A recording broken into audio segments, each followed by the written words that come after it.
Alô, comunidade das redes sociais. Mais uma vez aqui para tratarmos de mais um tema. E o tema de hoje é uma pergunta. Será que Lula e Bolsonaro um dia voltarão a ser aliados? Uma pergunta aparentemente estranha, porque aparentemente eles são inimigos políticos mortais. Mas já houve alianças no passado entre a família Bolsonaro e Lula.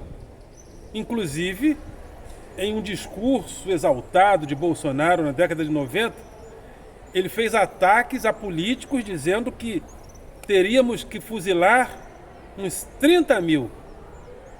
Mas nesse mesmo discurso, ele faz elogio, pasmem, a duas pessoas, a dois personagens políticos. A Hugo Chávez, que estava nacionalizando o petróleo da Venezuela, e Lula no Brasil. Pessoas que hoje o chavismo e o lulismo são grandes objetos de crítica da família Bolsonaro. Não parece estranho? Mas será que um dia eles voltarão a ser aliados? Mas antes de entrarmos no tema de hoje, gostaria de solicitar você, de convidar você mais uma vez a se inscrever no nosso canal, a dar o seu like, a fazer o teu comentário e a compartilhar nosso material com outras pessoas. E quando se inscrever, acione o sininho para receber notificações de novos vídeos. E se inscreva, participe, dê like para subir esse vídeo e tantos outros no YouTube. A sua participação é importante, principalmente se você entende a importância desse canal, que é praticamente principalmente duas. Convidar a classe dos professores a participarmos do debate público. Professores, venham para o debate público. Também as redes sociais são promotoras de debate público. Até o WhatsApp, Facebook, hoje, não são só plataformas de amizades pessoais. Pelo Facebook, pelo WhatsApp, passam grandes debates. Tanto é que políticos descobriram que o disparo em WhatsApp dá dividendos políticos importantes. Então, não podemos mais considerar essas plataformas digitais, pensei que fosse um bicho que tinha passado aqui, como apenas plataformas de relacionamentos interpessoais. Não. Os interesses políticos passam por essas plataformas. Os grandes atores políticos estão no YouTube também. Os grandes projetos de arte, cinema, teatro passam pelo YouTube em termos de propaganda. E os grandes atores políticos, muitos intelectuais, estão no YouTube. E o professor da escola pública, muitas das vezes, eu tenho dificuldade de encontrar. Então, professores, venham para o debate. Vamos dar a nossa cara. Muita gente vai bater. Eu tenho apanhado muito de pessoas, né? Os xingamentos mais tradicionais eu tenho ouvido. Inclusive aquele tradicional macaco, volta para a senzala, porque simplesmente há um incômodo quando nós, afrodescendentes, quando nós negros nos posicionamos, há um incômodo estranho. Eu custei a entender que essas coisas existem, mas elas existem. Simplesmente por uma pessoa negra se posicionar, isso gera uma série de contratempos em algumas pessoas. Contratempos emocionais em algumas pessoas. Mas, já que eu estou aqui, né, já que eu estou nesse mundo, é importante que que eu não esteja aqui a passeio. Que a gente fale, que a gente se posicione. Então, vamos ao tema de hoje. Mas antes, tem também meu grupo de Facebook, Filosofia com Eldon Rosa Masson, e o meu blog através do endereço rosamasson.blogspot.com. Rosa Masson sempre com 2 S's e tudo junto.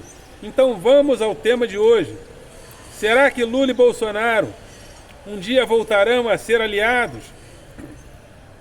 Mas antes de entrarmos diretamente nisso, vamos analisar, vamos pensar no que seja política. Porque a gente precisa entender o que é a política para a gente ter uma noção se isso pode ou não pode voltar a acontecer. A política, e Hannah Arendt coloca isso de uma forma muito interessante, o objetivo do ator político não é nem a verdade nem a mentira, e sim a glória. Então é complexo falar em verdade em política, porque a glória é o principal objetivo do ator político. Evidentemente, porque por causa do equilíbrio entre os poderes, sobretudo e a pressão da sociedade, muitas das vezes a realidade, como ela mais ou menos acaba aparecendo. Aquilo que nós chamamos de verdade acaba vindo à tona porque há um equilíbrio de poderes e há uma participação também da sociedade civil.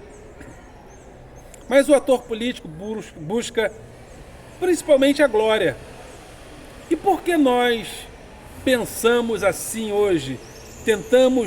Porque as ciências políticas se aperfeiçoaram nesses valores de avaliar as questões políticas de maneira mais objetiva, por causa também da influência de Maquiavel a partir do século XVI.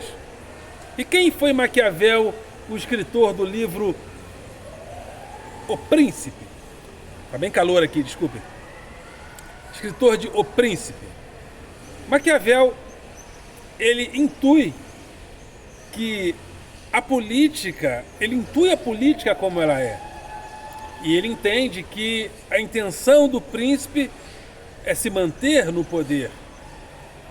Com isso, Maquiavel desmistifica os valores políticos tradicionais que entendiam que o príncipe era um enviado dos deuses para uma missão sagrada. Então é muito comum nós vermos na história os líderes sempre se posicionarem como enviado dos deuses, né? Os faraós fizeram isso, os juízes de Israel seria o enviado do Deus de Israel, e os príncipes sempre se posicionavam dessa maneira. Eu sou o enviado dos deuses. Porém, Maquiavel desmistifica e coloca a política dentro dessa linha de interesses do príncipe em se manter no poder.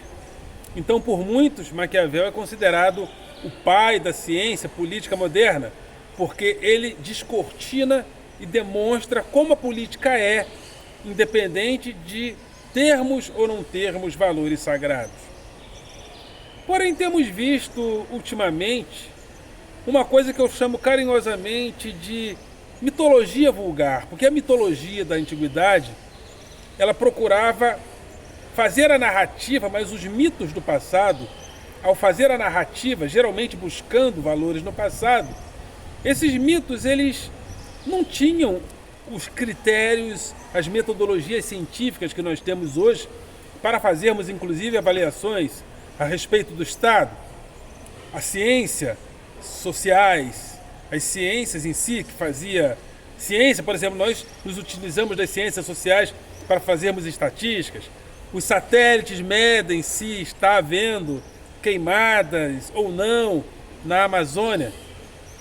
Então hoje nós nos utilizarmos apenas da narrativa para falarmos o que entendemos que deve ser falado, isso se torna uma mitologia vulgar, porque nós já não estamos na época dos mitos, onde a narrativa aparece, até porque a narrativa, quando ela aparece apenas como narrativa, é porque ela quer encobrir alguma coisa.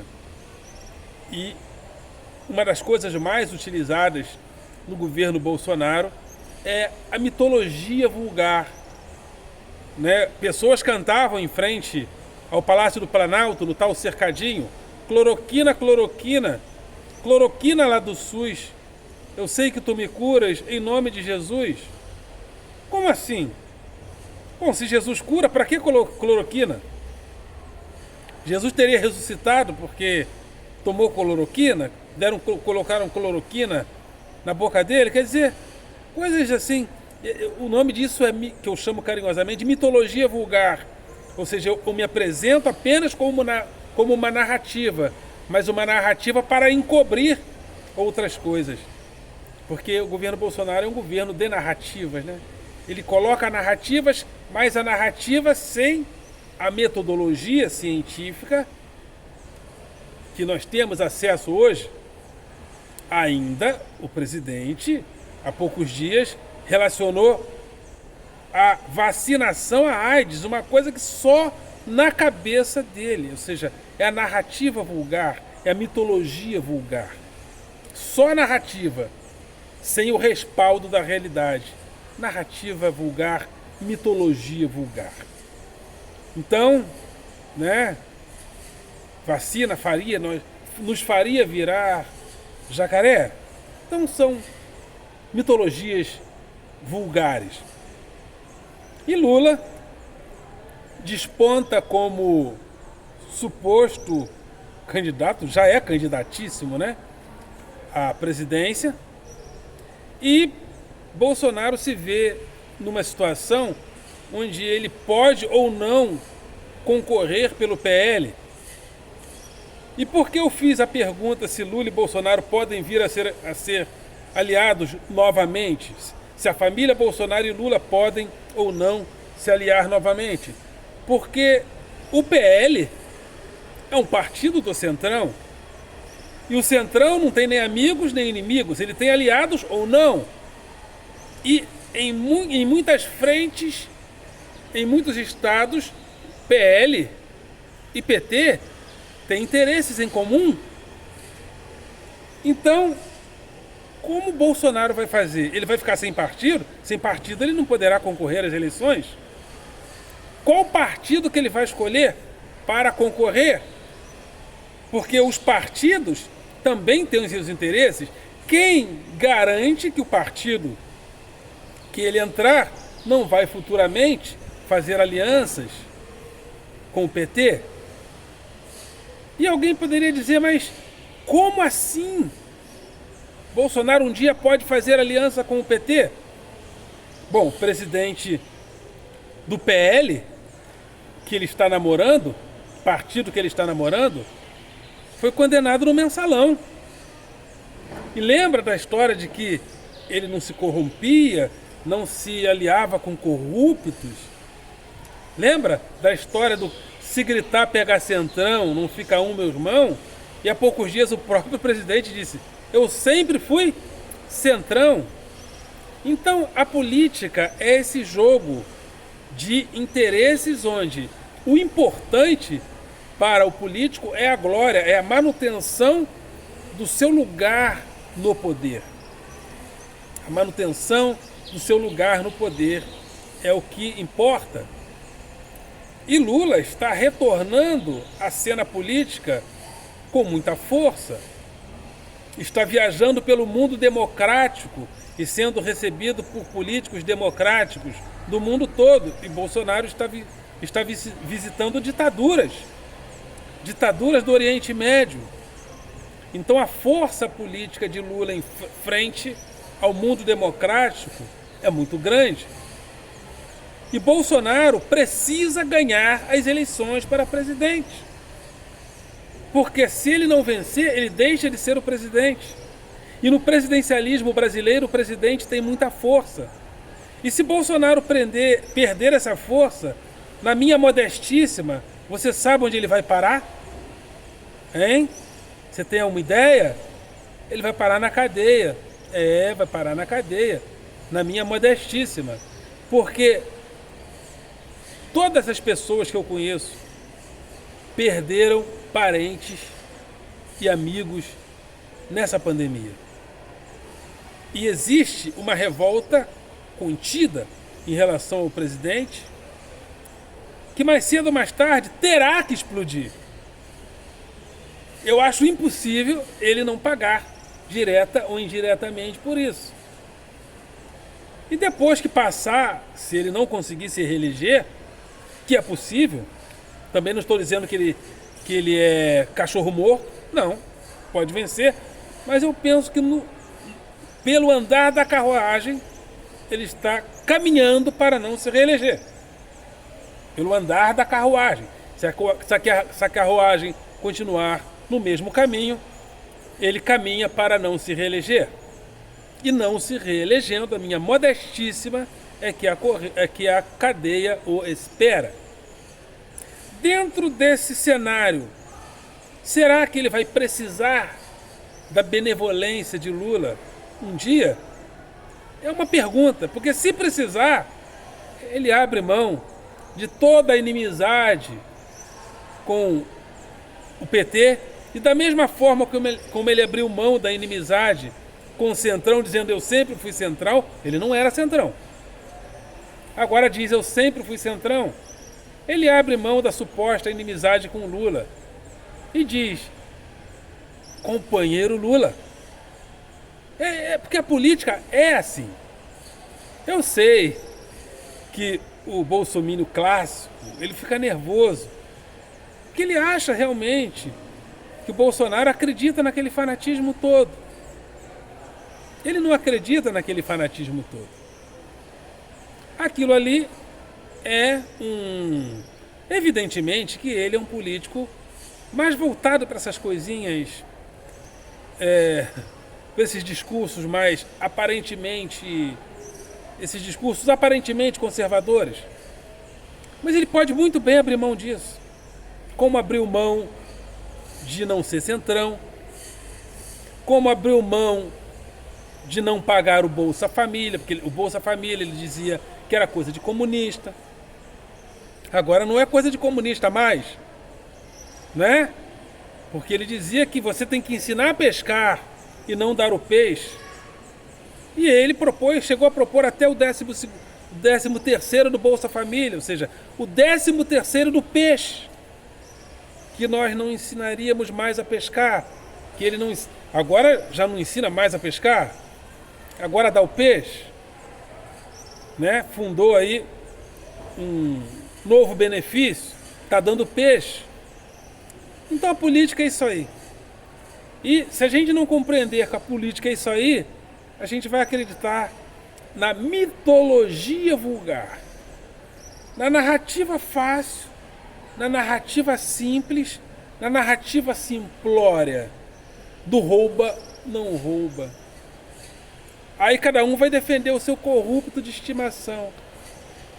Eu defendo o meu corrupto de estimação, você defende o seu corrupto de estimação, então, né?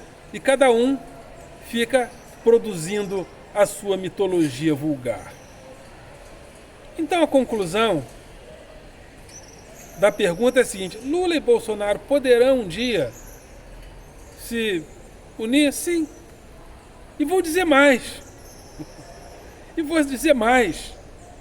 Claro que os dois já estão em idade avançada, principalmente Lula.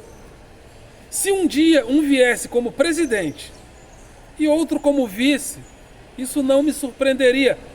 Não se esqueçam, quem eram os maiores inimigos políticos, ou adversários, ou inimigos políticos de há pouco tempo atrás? Lula e Alckmin, que era do PSDB. Qual é a conversa agora? Os dois podem ser, Alckmin pode vir a ser vice de Lula, e Lula daria um golpe de mestre, porque ele tiraria toda a desconfiança da classe empresarial em relação a ele, se ele colocar um conservador do tipo Alckmin próximo a ele. Então, diante do que a política é, coisa que nós já estamos descobrindo desde Maquiavel, Lula e Bolsonaro podem um dia se aliar? sim, eles podem se aliar novamente. Ok, galera? Vocês são do coração.